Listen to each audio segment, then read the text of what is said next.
أعوذ بالله من الشيطان الرجيم بسم الله الرحمن الرحيم দয়াময় পরম দয়ালু আল্লাহর নামে। الحمد لله رب العالمين সকল প্রশংসা জগৎ সমূহের প্রতিপালক আল্লাহরই। الرحمن الرحيم যিনি দয়াময় পরম দয়ালু। مالك يوم الدين কর্মফল দিবসের মালিক। إياك نعبد وإياك نستعين আমরা শুধু তোমারই ইবাদত করি, শুধু তোমারই সাহায্য প্রার্থনা করি। اهدنا الصراط المستقيم আমাদেরকে সরল পথ প্রদর্শন করো।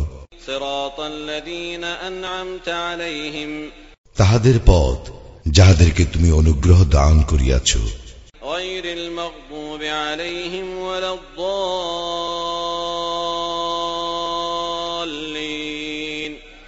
آمين তাহাদের পথ নহে যাহারা ক্রোধ নিপতিত ও পথভ্রষ্ট।